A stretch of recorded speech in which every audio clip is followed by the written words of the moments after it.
Hello. So college football is a thing that exists in America. It is a very exciting sport. It's a lot more exciting than the NFL in terms of just the pride, at least. Now, I've paid attention to the NFL and college football. I would say about at the same amount.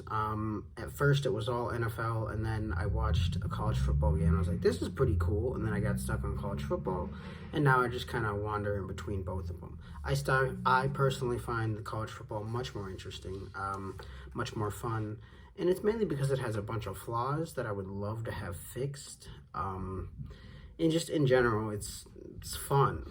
So, one of the flaws in college football, and there are many, is the scheduling.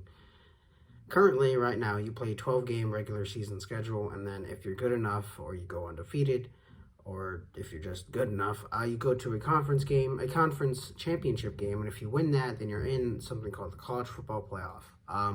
College football playoff currently consists of 4 teams. There was a little bit of an issue because everybody thought that each conference champion would be in the playoff, but that really hasn't happened so far.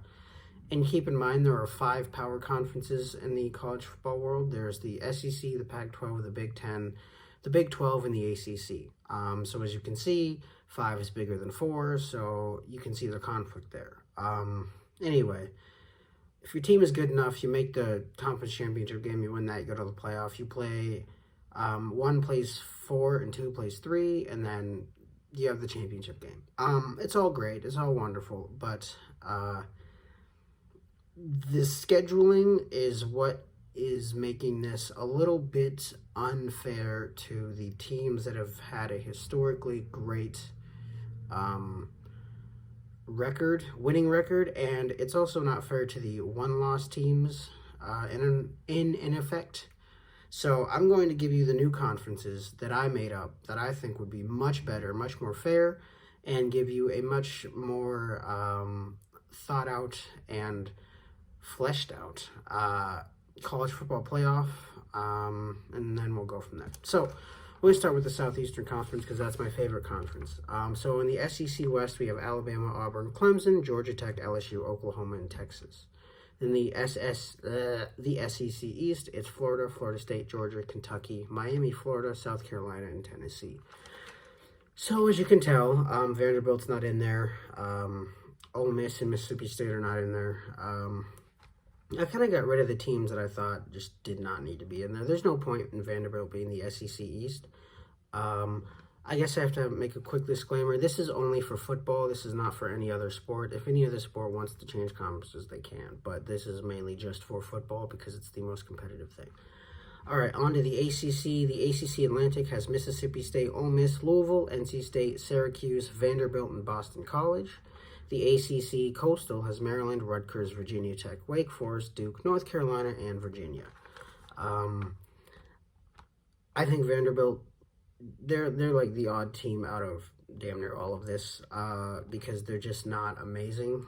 They play in one of the most cannibalized divisions in college football, and so I felt it would be best to have them moved to a conference where maybe they have a shot at winning, like much better shot than they did at the SEC. And then I moved Mississippi State and Ole Miss to the ACC because, well, they also don't really have a shot at winning the SEC West title because they'd have to get through Alabama, Auburn, and LSU. And to be fair, I don't think either team is doing that.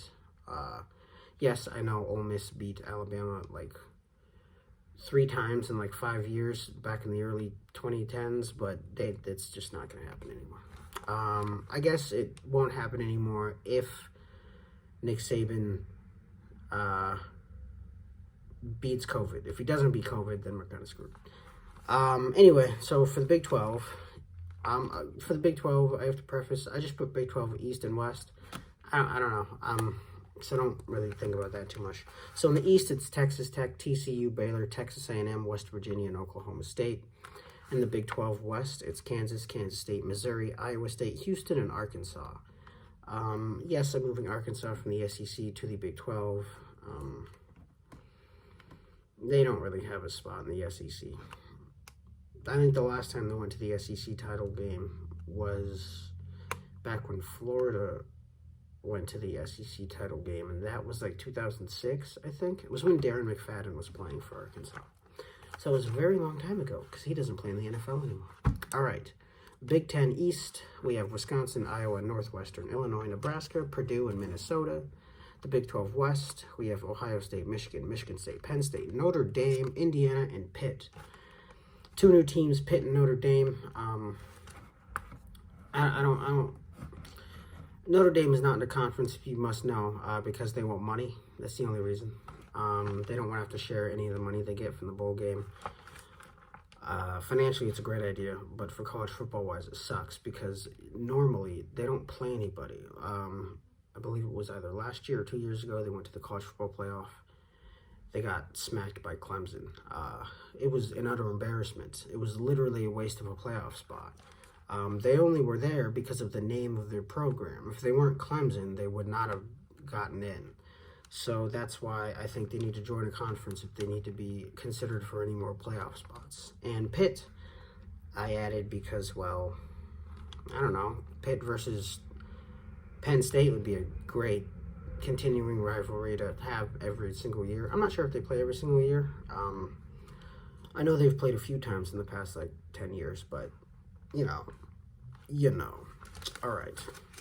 So, this new conference, it's not a new conference, it's a very old conference. This conference went away, and now I'm bringing it back to give these teams a better shot at winning a national title, because if they go undefeated, they'll complain, and then you have an issue.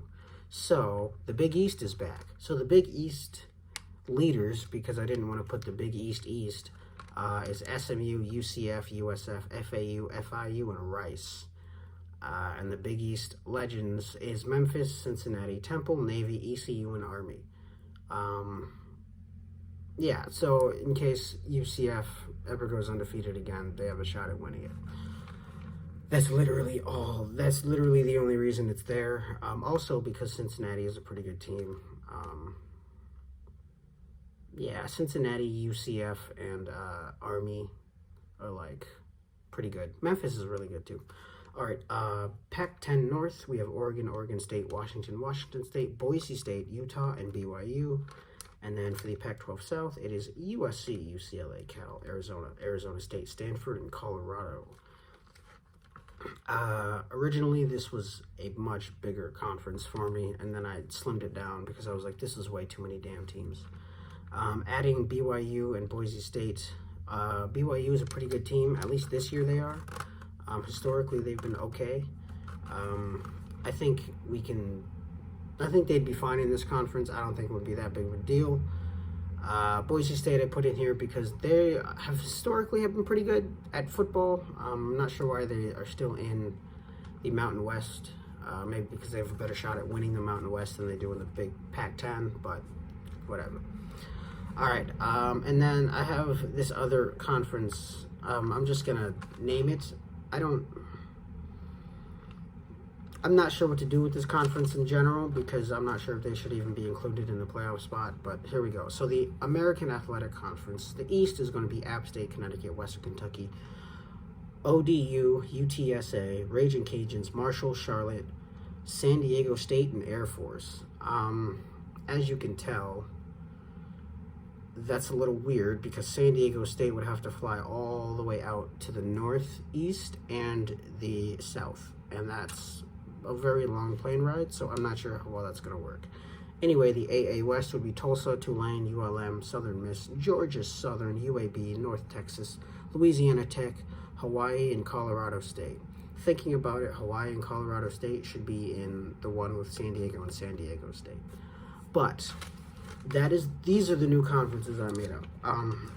In terms of rules for this, the NFL has a 14-team playoff league now instead of the original, I don't know what it was before. So basically the number ones of each division or conference take off, and then the rest of them end up playing each other. I think the NCAA should adopt that model.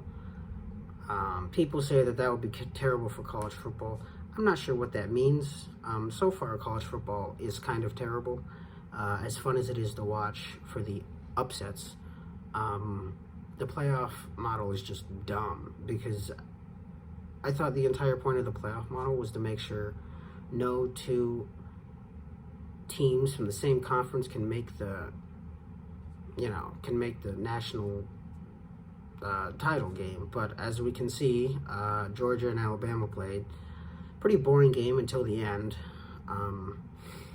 So yeah, I don't see the harm in making it a 14-team playoff.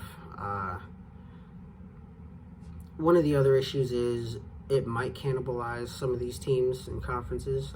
So Alabama playing LSU, Texas, Oklahoma, like that's going to be one hell of a schedule. And it'll put way more emphasis on recruiting than it ever has before, especially for those southern teams. So I'm not sure how well that's going to work out, but I think it would be great for the competition, and it would make the regular season matter much, much more, because now if Alabama loses to LSU, but if they lose to, I don't know, Texas, that their season's done. They can't make it unless the teams that they just lost to have more losses than them.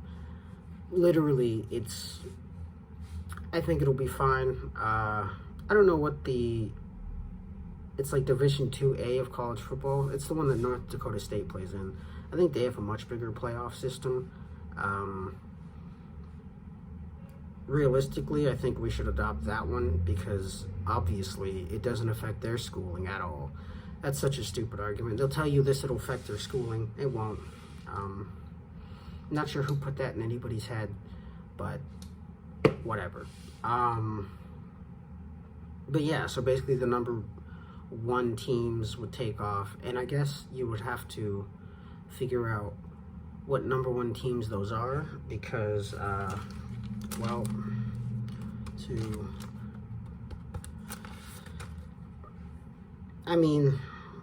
in general, I guess you could turn this into something like the NFL, where the SEC and ACC would be in the, I don't know, let's just call it the NFC, and then the Big 12, no, 2, 4, 6. Nope, that wouldn't work. Haha. So how would you figure out the number one teams? Well, whatever team scores the most points, like those are the two number one teams that have also won their conference titles. I think that would be a pretty good method. Whoever scores the most points and whoever has their defense, whose defense is also the best. That sounds like a terrible explanation. Basically, you have to score a lot of points, but your defense has to keep that offense that they're playing to a minimal amount of points, and that's how you decide who the number one teams would be each year. And then the rest is just the numbers game. And by numbers game, I mean the rest of the teams that have played each other and are teams 2 through 14. 3 through 14. Anyway, that's it. That's really all I have. And also for this entire thing, the whole landscape of college football would need to change in terms of paying players. I think players should get paid during the season, and I think they should get paid when they go to a bowl game. I think they should get 50% of the ad revenue for that bowl game. By ad revenue, I mean when it's sponsored by, I don't know, the Coca-Cola Bowl, they should get like 50% of whatever money Coca-Cola puts into that bowl game, because at that point you're just free advertisements for the company, and that's, I don't think, right. I also think there needs to be a union for these college football players. In general, there would be one for all college players, but football and basketball first and foremost, because they are the ones who give profit to the teams and the schools the most. Secondly, I think the schools, I don't know how much the schools take from these games, but I think the schools need to take a little bit more. I say this because I'm not sure if what they're taking now is substantial enough for the school. And if it is substantial, then they don't need to take any more than they're already taking, but I don't think it's that big of an idea, or that big of an issue. other things, I guess in terms of scheduling. So let's say you're Alabama. Actually, no, let's say you're Auburn, because this is another issue I was having. You play, your main rival is Georgia from the SEC East, and then it's Alabama. I guess you would expand the end conference play to either 2 or 3 teams from the other side of the division. So Auburn's would be Georgia, and then they'd have 2 rotations of Florida State, and then the next year it would be Kentucky and Miami, and the next year it would be South Carolina and Tennessee, and then the next year it would start all over again. And you can only play teams from within the Power 6 conference is what I'm calling it now. So some rivalries would go away, yes, those being Ole Miss, Mississippi State playing LSU and Alabama, Texas playing Texas A&M, although that's been gone for quite a while now. But they could reschedule themselves, because now there's actually no issue, because you can't schedule anybody else. Oklahoma State and Oklahoma, I think they could continue on with their home-and-home series that they've been doing for years. I just think it would have to be at the beginning of the year or at the end if they wanted to. I would say, though, Oklahoma and Oklahoma State at the very first game of the year would be one hell of a game, and it would really shake up the entire landscape of college football for that season. Yeah, I don't think this is a bad idea. I think this is actually what needs to happen in order for college football to survive. Yeah, just let me know what you think. If you like what you saw, hit that button and subscribe, and I'll see you later.